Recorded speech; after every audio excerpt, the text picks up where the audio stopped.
बिस्मिल्लाहिर्रहमानिर्रहीम। अस्सलामु अलैकुम वरहमतुल्लाहि वबरकातुह। कल मैंने दज्जाल से मुतल्लिक एक वीडियो अपलोड की थी। आज मैं उसी सिलसिले में दज्जाल ही से मुतल्लिक एक और वीडियो लाई हूँ, जिसमें कि दज्जाल की सहाबी रसूल सल्लल्लाहु अलैहि वसल्लम से मुलाकात का ज़िक्र है। उन सहाबी रसूल ने दज्जाल से कैसे मुलाकात की, क्या बातचीत हुई और कैसे वो सहाबी हजूर सल्लल्लाहु अलैहि वसल्लम की खिदमत में हाजिर हुए, किस तरह उन्होंने इस्लाम कबूल किया। तो आइए शुरू करते हैं। हजूर पाक सल्लल्लाहु अलैहि वसल्लम के दौर में एक सहाबी जिनका नाम हज़रत तमीम दारी था, उन्होंने दज्जाल से मुलाकात भी की और वापसी पर अपनी मुलाकात का ये तमाम अहवाल हजूर पाक सल्लल्लाहु अलैहि वसल्लम की बारगाह में रखा और आप सल्लल्लाहु अलैहि वसल्लम ने उसकी तस्दीक फरमाई। हज़रत तमीम दारी एक ईसाई थे जो बाद में मुसलमान हुए थे। हज़रत फ़ातिमा बिन्त कैस रज़ियल्लाहु ताला अन्हा का बयान है कि रसूलुल्लाह सल्लल्लाहु अलैहि वसल्लम नमाज से फ़ारिग हुए तो आप सल्लल्लाहु अलैहि वसल्लम मिंबर पर जलवा अफरोज़ हुए और मुस्कुराते हुए फरमाया, हर शख्स इसी जगह बैठा रहे जहाँ नमाज पढ़ी है। उसके बाद आप सल्लल्लाहु अलैहि वसल्लम ने कहा, क्या तुम जानते हो कि मैंने तुम्हें यहाँ किस लिए जमा किया है? लोगों ने अर्ज़ किया, अल्लाह ताला और उसका रसूल सल्लल्लाहु अलैहि वसल्लम ही बेहतर जानते हैं।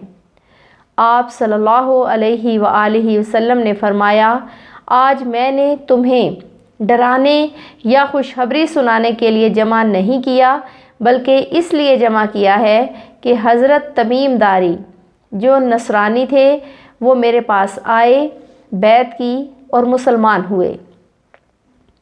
फिर इसके बाद एक ऐसी बात बताई जो मैंने तुम्हें दज्जाल के मुतल्लिक बताई हैं।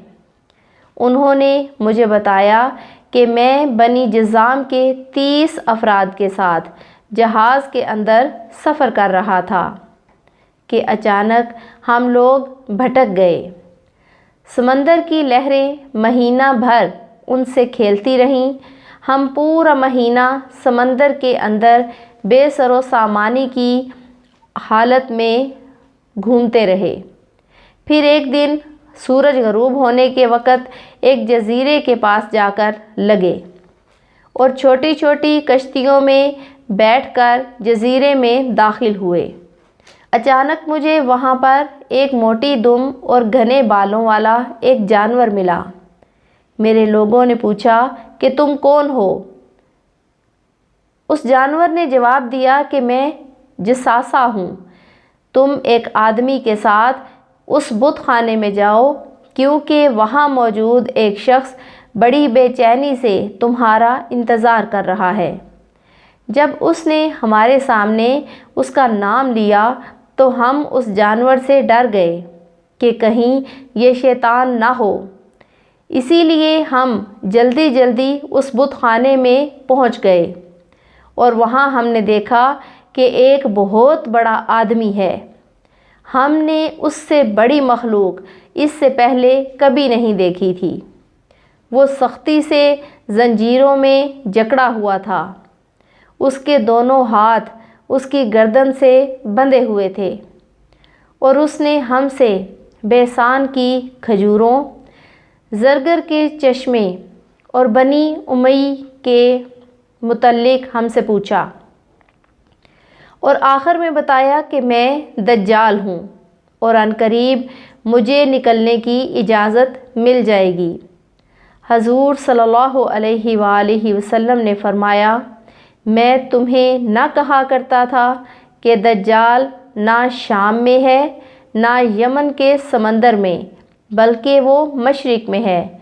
और अपने हाथ से मशरिक़ की जानिब इशारा फरमाया, जिससे ये साबित होता है कि दज्जाल अरब के मशरिक़ के अंदर समंदर की तरफ मौजूद है और वहाँ वो कैद में है।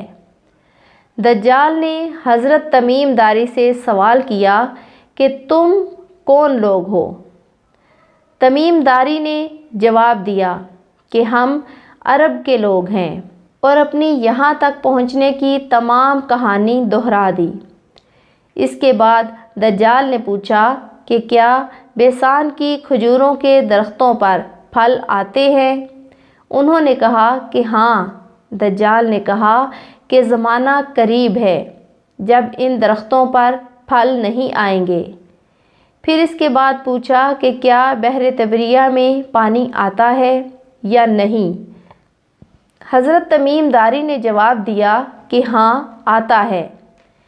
پھر اس کے بعد دجال نے حضرت محمد صلی اللہ علیہ وآلہ وسلم کے متعلق سوال پوچھا، تو حضرت تمیم داری نے ان کے متعلق بتایا کہ وہ عربوں کے عزیز تھے اور عربوں پر آپ صلی اللہ علیہ وآلہ وسلم نے غلبہ حاصل کر لیا ہے۔ دجال نے کہا کہ ان کے حق میں اطاعت کرنا ہی بہتر تھا۔ پھر اس نے کہا کہ اب میں تمہیں بتاتا ہوں کہ میں کون ہوں۔ میں مسیح ہوں۔ عنقریب مجھ کو نکلنے کا حکم دیا جائے گا۔ میں باہر نکلوں گا اور زمین پر سفر کروں گا، یہاں تک کہ کوئی ایسی آبادی نہیں چھوڑوں گا جہاں میں داخل نہ ہوں سوائے مکہ اور مدینہ کو چھوڑ کر۔ جب میں ان میں داخل ہونے کی کوشش کروں گا تو وہاں فرشتے تلوار لیے ہوئے مجھے روکیں گے، لیکن اس کے علاوہ میں پوری دنیا میں داخل ہو سکوں گا۔ تو ویورز، یہ تھی وہ کہانی جو کہ صحابی رسول صلی اللہ علیہ وآلہ وسلم کی اور دجال سے ملاقات کی مکمل تفصیلات کی ساتھ تھی۔ اللہ رب العزت ہمیں فتنوں کے اس دور میں خصوصاً بالخصوص فتنہ دجال سے محفوظ رکھے اور ہم سب کے لیے آسانیاں عطا فرمائے۔ جزاک اللہ خیرا کثیرا وآخر دعوانا ان الحمد للہ رب العالمین۔